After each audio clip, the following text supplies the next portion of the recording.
बिस्मिल्लाहिर्रहमानिर्रहीम। अस्सलाम वालेकुम व्यूअर्स, कैसे हैं जी आप सब लोग जी। तो आज मैं आपके लिए कर आई हूँ 8 टिप्स एंड हैक्स जो कि बहुत ही यूज़फुल हैं। सबसे पहले मैंने ये मेरे पिछले दिनों ना मेरे घर में दावत थी, तो उसमें काफ़ी ज़्यादा इस तरह टिशू बॉक्स जो हैं वो यूज़ हुए और सब में ये थोड़े थोड़े टिशू जो हैं वो बच गए थे। तो ये कोई इधर पड़ा हुआ था, कोई उधर पड़ा था, तो मैंने सोचा कि चले इसको ना सब टिश्यूज़ को एक जगह इकट्ठे कर लेते हैं और जगह भी बन जाएगी और टिश्यू बॉक्स जो है इधर उधर रुलते नहीं फिरेंगे।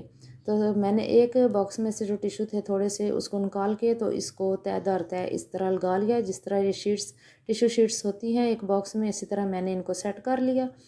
और इससे क्या होगा कि अब ये तो एक स्पेस सेविंग टिप है जो कि आपके बहुत काम आने वाली है। इस तरह की छोटी छोटी जो टिप्स एंड ट्रिक्स होती हैं इससे हमारी ज़िंदगी बहुत ईजी हो सकती है और टाइम की भी बहुत बचत हो जाती है और स्पेस सेविंग भी हो जाती है जी। तो यहाँ पे ये 2 बॉक्स खाली हो गए हैं, ये मैं किसी और आइडिया में आपके साथ शेयर करूँगी कि मैं ये कहाँ इस्तेमाल करूँगी। और इस तरह पहले इस बॉक्स में मैंने टिश्यू सेट करके तो ये रख देने हैं ताकि ये एक ही बॉक्स में हो जाएँ तो आसानी भी होगी और इसको जगह जगह रखने से भी फुर्सत मिल जाएगी, क्योंकि कोई ओवन पे पड़ा हुआ है, कोई ड्राइंग रूम में पड़ा हुआ है, तो टिश्यू इसमें बहुत कम थे। और आज इस तरह ये बेस्ट टिप मुझे लगी जो कि मैंने आपके साथ शेयर की। और इसी तरह जी ये हस्बैंड चने लेकर आए थे, छिलके जिनके उतरे हुए होते हैं, तो उनको बहुत पसंद है। तो मैंने सोचा कि चले अब मौसम भी काफ़ी हद तक बदल चुका है, सावन का मौसम जो है और नमी वाला मौसम जो है वो स्टार्ट हो चुका है। और इस तरह ये चने और दालें जो है अगर शॉपिंग बैग में पड़ी रहें तो वो ऐसे अजीब सी हो जाती हैं, उनमें क्रंच जो है वो ख़त्म हो जाता है। तो मैंने इसको एक शीशे के जार में डाल के रख दिया। आप देख सकते हैं कि ये तो खूबसूरत लग रहा है, दूसरा ये सेव भी हो चुका है। अब ये इसका टेस्ट भी ख़राब नहीं होगा। और यहाँ पे जी ये एक बड़े बर्तन में अचार था जो कि अब बहुत कम रह गया, तो इसको मैंने सोचा कि चलें ये एक बर्तन पड़ा हुआ आइसक्रीम वाला है, इसमें डाल के तो इसको एक साइड पे रख दूँगी। इससे क्या होगा कि जो बड़ा बर्तन है वो एक तो अपनी जगह बहुत घेरता है और दूसरा इसमें बहुत थोड़ा अचार रह गया, तो मैंने सोचा कि इसको ना इस तरह आइसक्रीम के बॉक्स में डाल के तो एक साइड पे रख दूँ। और आप देख सकते हैं कि कितनी कम जगह इसने ली है। बहुत ही ये भी यूज़फुल टिप है। आप भी इस तरह चीज़ों को ऑर्गेनाइज़ करके रखा करें, किचन भी साफ़ सुथरा और नीट क्लीन रहता है। और अगर आपको मेरी ये सारे तीनों टिप्स अच्छी लगी हों तो कमेंट्स बॉक्स में ज़रूर बताइएगा। अपनी राय से मुझे ज़रूर आगाह कीजिएगा ताकि मैं अपनी जो आइंदा आने वाली वीडियो उनमें अच्छा सा काम कर सकूं। और इसी तरह एक टिप ये है कि ये जो हम ऑयल डाल के रखते हैं इस तरह की बॉटल्स में, तो उनके जो कैप होते हैं वो अक्सर इस तरह अंदर से गंदे हो जाते हैं, इनको हम बार बार इस तरह धो नहीं सकते। और टिशू को मैंने एक इस तरह नोक से बना लिया और इसको मैं अच्छी तरह से साफ़ कर लूँगी। आप देख सकते हैं ये कितना इसमें से नीट क्लीन हो गया। और इसी तरह सारी बॉटल को मैं टिश्यू से एक दफ़ा साफ़ कर लूँगी ताकि जब मैं इसको कैबिनेट में रखूँ तो जो ऑयल लगा हुआ है इसके साइडों पे वो कैबिनेट को भी गंदा ना करें और देखने में भी ये बॉटल जो है वो खूबसूरत लगे। और एक टिप और आपके साथ मैं ये शेयर करूँगी कि जब हम इस तरह ऑयल निकालते हैं और वापस हम बॉटल को सीधा करके रखते हैं तो एक ड्रॉप जो होता है वो ज़रूर नीचे आ जाता है, जिससे सारी बॉटल जो है वो गंदी हो जाती है और ऑयल साइडों पे फैल जाता है, जो कि बिल्कुल भी अच्छा नहीं है। ये मेरे पास है जी एक मेकअप पफ और इसका इस्तेमाल मैं इस बॉटल में करूँगी जिससे ऑयल बिल्कुल भी नीचे नहीं गिरेगा। इस मेकअप पफ में मैंने हल्का सा एक छोटा सा जो है ना स्मॉल सा होल कर लिए, जिसको हम इस बॉटल की जो नोज़ल है इसके ऊपर सेट कर देंगे और जो एक ड्रॉप ऑयल गिरता है वो बिल्कुल भी नहीं गिरेगा और बॉटल बिल्कुल साफ़ सुथरी रहेगी और जिस कैबिनेट में हम इसको रखेंगे वो भी साफ़ रहेगा। इस तरह ये देखें जी ये टिप बहुत ही आसान है और बहुत ही मज़े की है। बिल्कुल नीट क्लीन रहने वाली ये बॉटल है, आप बिल्कुल भी इसमें ऑयल बाहर नहीं आएगा और ना ही हमारी बॉटल जो है वो ख़राब होगी। ये देख सकते हैं आप सारा इसमें जज़ब हो जाएगा और इसको निकाल के आप दोबारा से वॉश करके तो फिर भी लगा सकते हैं और ना ही ऑयल जो है बॉटल के नीचे आएगा और कैबिनेट भी गंदा नहीं होगा जी। इससे अच्छा तरीका मुझे और कोई नहीं लगा। आप भी बताइएगा आपको कैसा लगा जी। तो अब यहाँ पे एक टिप मैं बर्तन जो होते हैं सिल्वर वाले इनको साफ़ करने की एक टिप आपके साथ शेयर करने लगी हूँ। आलू कीमा बना रही थी तो पता नहीं क्या हुआ कि टाइमिंग जो है वो ज़्यादा होगी कुकर की, तो मसाला लग गया बर्तन के साथ। लगा तो थोड़ा सा ही है लेकिन फिर भी इसको साफ़ करना तो है ना। तो इसमें मैंने 1 चम्मच ऑयल, 1 चम्मच बेकिंग सोडा डाल दिया और थोड़ा सा डिश वॉशर डाल के तो इसको मैं 5 मिनट के लिए रख दूँगी। जब ये सॉफ्ट हो जाएगा तो इसको हल्के हाथों से मैं स्क्रबर के साथ साफ़ कर लूँगी और हमारा कुकर बिल्कुल नीट क्लीन हो जाएगा। ये देखें, आपको नज़र आ रहा होगा कि कैसे हल्के हाथ से मैं इसको रब कर रही हूँ, लेकिन ये बहुत साफ़ सुथरा हो रहा है। और इसको इस तरह रब करने के बाद एक दफ़ा वॉश करके तो दोबारा से इसको मैं स्टील वूल से अच्छी तरह से रगड़ लूँगी ताकि इसकी शाइनिंग जो है वो बरकरार रहे। और इस तरह ये देखें आप, बहुत से बर्तन ऐसे होते हैं कि जब इनमें हम कोई चीज़ बनाते हैं तो वो नीचे लग जाती है बर्तन बर्तन के साथ, और उसको साफ़ करना बहुत मुश्किल हो जाता है। लेकिन सबसे आसान टिप यही है कि इसमें किसी भी बर्तन में जब कोई चीज़ लग जाए तो इस तरह ये सारी चीज़ें मिक्स करके तो उसको 5 से 10 मिनट के लिए रखते हैं। मेहनत भी बहुत कम लगती है और टाइम की भी बचत होती है और बर्तन बहुत अच्छी तरह से साफ़ सुथरा हो जाता है। इसको अब मैं वॉश करके तो आपको चेक करवाती हूँ कि ये देखें कितना नीट क्लीन हो गया है। और इसके हैंडल को मैंने पुराना टूथब्रश लेकर अच्छी तरह से इसके जिधर जिधर ये ऐसे हिस्से होते हैं हैंडल के जहाँ हम आसानी से जिनको साफ़ नहीं कर सकते, तो यहाँ पे मैंने डिश वॉशर डाल के तो इसको रगड़ लिया, साफ़ सुथरा कर लिया। और इस तरह डीपली नीट क्लीन किया करें बर्तनों को ताकि जर्म्स भी ना ज़्यादा हों और देखने में भी साफ़ सुथरे रहें। और इस कुकर का हैंडल मुझे ना लूज़ लग रहा था। जैसे मैं इसको पकड़ती हूँ तो इसकी जो दस्ती है, जो इसका हैंडल है वो हिलना शुरू हो जाता है। तो मैंने इसका पेच जो है वो अच्छी तरह से कस लिया है। और हम लेडीज़ को इतना तो आना चाहिए कि घर में अगर हमारे किचन में कुछ बर्तन जो होते हैं जिनके हैंडल होते हैं और पेच भी लगे हुए होते हैं, तो वो हम खुद से उनको टाइट कर लिया करें ताकि हस्बैंड के या बेटे के गारने का वेट ना किया करें, क्योंकि इस तरह खतरनाक होता है। कुकर के पेच जो वो लूज़ हों तो उनको हमेशा एडजस्ट करके रखा करें।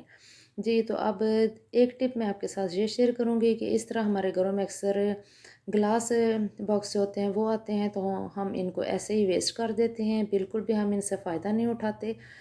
और इनका जुगाड़ जो है वो बहुत काम के जुगाड़ होते हैं। ये हमारे रोज़मर्रा किचन के कामों में भी ये बहुत यूज़फुल हैं।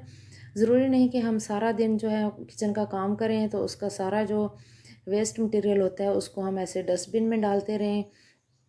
आप बिल्कुल आसानी के साथ एक जुगाड़ ये भी लगा सकते हैं कि इस तरह के जो बॉक्सेस होते हैं इनको आप अपने इस्तेमाल में लाएं और इनका अच्छा इस्तेमाल करें। जी, तो अब इस बॉक्स का मैंने तीनों साइडों से जो कार्डबोर्ड है वो कट कर लिया है। मैंने सिर्फ एक साइड से इसका जो कैप है, इसका कार्डबोर्ड का जो कवर है, बॉक्स का जो कवर है वो रखूँगी, बाकी सारा मैं कट कर दूँगी। ये हमारे किसी काम का नहीं। तो अब मैं इसको एक ऐसी जगह फिट करूँगी जहाँ पे मैं दिन भर का जो कचरा है, दिन भर के जो सब्ज़ी वगैरह फ्रूट्स वगैरह बनाए तो उनके छिलके जो होते हैं कि वो हम जब उतारते हैं, तो इसी तरह जी ये मेरे पास बिस्किट का खाली पैक था, ये भी मैं इसी यूज़ में करती हूँ। और इसी में ये बहुत फ़ायदा देता है इस तरह कि आप डस्टबिन या शॉपर में सारी चीज़ें ऐसे ही डाल दें। इसमें अब क्या होगा कि मैं इस तरह प्याज के छिलके, यानी सब्ज़ी कोई भी आप बनाएं छोटी मोटी जो भी, तो उसके सब के छिलके इस तरह रैपर जो है वो इसमें डाल सकते हैं। और रात तक जो भी कचरा जमा हो इसमें डालें और इसे बड़ी डस्टबिन में ट्रांसफ़र करें। और घर से बाहर कहीं भी इसको अच्छी जगह, किसी ऐसी जगह कि जहाँ एक तो गंद भी ना हो और दूसरा इसको अगर आप जला रहे हैं तो उसका धुआं जो है वो पूरी आबादी में ना फैले। और इस तरह जी अब मैं एक हैंगर के साथ आपको जुगाड़ लगाना सिखाऊंगी कि इस तरह के जो प्लास्टिक ग्लासेस होते हैं हमारे घरों में अक्सर होते हैं, ड्रिंक्स के साथ आते हैं जी। तो आज मैंने सोचा कि चले आपके साथ ये एक ऐसी वीडियो शेयर करूं कि अब चूँकि गर्मी का मौसम काफ़ी ज़्यादा तेज़ हो चुका है और परिंदे जो बेचारे हैं वो बहुत प्यासे और निढाल हुए पड़े होते हैं। हमने काफ़ी जगह पे पानी डाल के भी बर्तनों में रखा होता है, लेकिन फिर भी ऐसे लगता है कि उन्हें वो पानी कम होता है। तो आज मैंने ये हैक जो है, ये जुगाड़ जो है ये इस्तेमाल किया। और ये खैर से मुझे सिर्फ 2 दिन इसका फ़ायदा हुआ, क्योंकि तीसरे दिन जब मैंने सुबह उठ के देखा घर से बाहर एक तार मैंने लगाई हुई है, उस पे मैं छोटे मोटे कपड़े डाल देती हूँ। तो उस तार के ऊपर, वायर के ऊपर इसको मैंने सेट किया था। तीसरे दिन सुबह उठ के जब मैंने देखा तो ये हेयर से वहाँ से गायब था, किसी आते जाते ने जो उतार के ले गया। उसको शायद इसकी ज़्यादा ज़रूरत होगी। चलें खैर कोई बात नहीं, अपनी तरफ से अच्छा काम किया था। लेकिन बाकी बर्तनों में डेली पानी भी डालते हैं और परिंदों के लिए दाना वगैरह भी डालते हैं। वो बेचारे भी गर्मी से बहुत ज़्यादा मुरझाए हुए होते हैं और परिंदों का खास ख्याल रखा करें, बहुत ज़्यादा दुआएं देते हैं। और इनका खाने पीने का भी कोई ऐसी जगह रखा करें कि जहाँ पे धूप ना हो और ये आराम से सुकून से बैठ के खा भी सके और पानी भी पी सकें। जी तो इस तरह सारे ग्लासेस जो हैं वो मैंने एक हैंगर में लगा लिए। हैंगर चूँकि एक साइड से मैंने कट किया हुआ था। अक्सर घरों में टूटे हुए भी हैंगर होते हैं, आप उनका भी इस्तेमाल कर सकते हैं। अब जो मैंने हैंगर कट किया था इसको मैं एक सलोशन टेप की हेल्प से इस तरह मज़बूत कर लूँगी ताकि ग्लासेस जो हैं वो नीचे नहीं गिरें। और 2 से 3 बार मैं इस तरह टेप लगा के तो इसको अच्छी तरह से टाइट कर लूँगी।